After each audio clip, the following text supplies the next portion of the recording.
Atalakma. Who are he? Our Papa! What are you trying to do to her? Our Papa! Our Papa!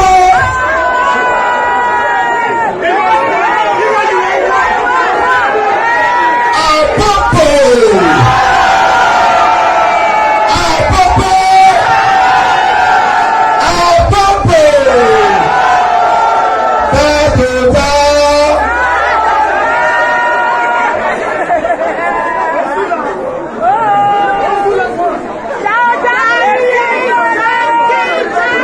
Please, hold on, please. 24 beats, are you ready?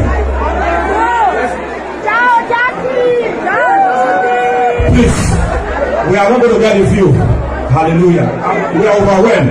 Please, can we step back a little bit? Please. Step back. Let's step back. Let's step back, please. Let's step back. Let's step back. Let's step back. Zem menojo we all prepare ya refer one we all got the back when I was studying. Oh, you guys ready? Ready?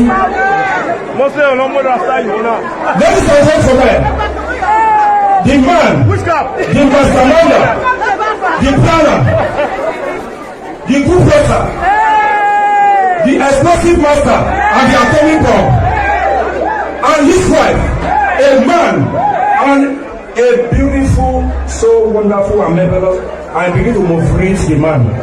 Please put your hands together as I welcome to say, Mr. and Mrs. 24 please.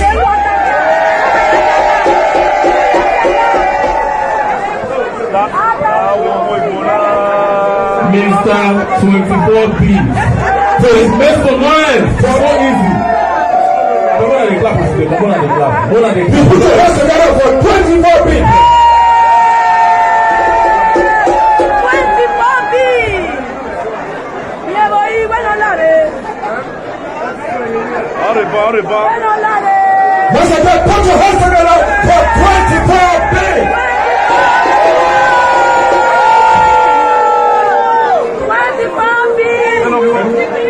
Ladies and gentlemen, as your feet standing, please let's sing and do national anthem. All together. Okay. Follow me.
Remain standing for a minute, please.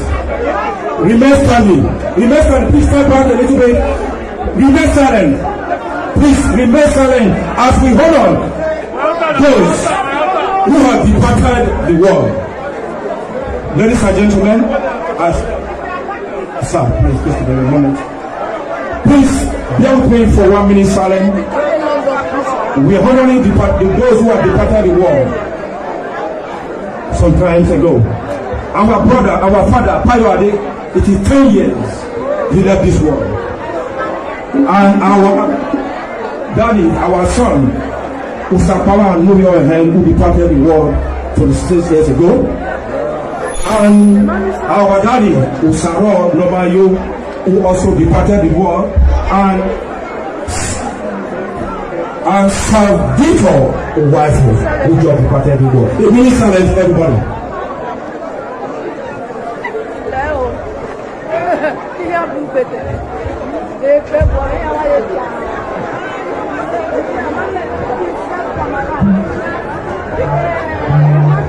May Almighty God accept your soul. Thank everybody. Can we go back to our seat? Retire back to your seat, please.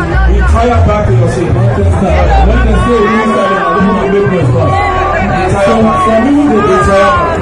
back.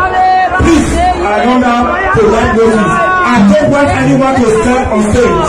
Please, do not step on stage. Stay behind. Please. Please, if anyone comes to stage, we pause the music, we stop. Because they cannot flow and they can't play anything. Anyone step from that place to this place, we stop the music because they can't play anything. It's a unity music. They have to sing each other. Ladies and gentlemen, put your hands together. I shall be to say, first actress of the night. Omo, no man younger now, Omo. Omo, no man younger now, Omo. Welcome to the stage, inshot. Put your hands together. Please stay behind. Stay behind, please. Stay behind, please. Nobody should come closer. Nobody should come closer. Please stay behind. Stay behind. If you want to spray, I don't want to cross that place. Please. I know you show your love about the children.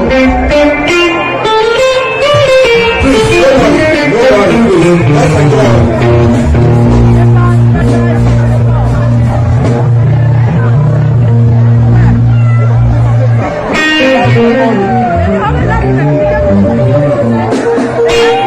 You're not part of the band.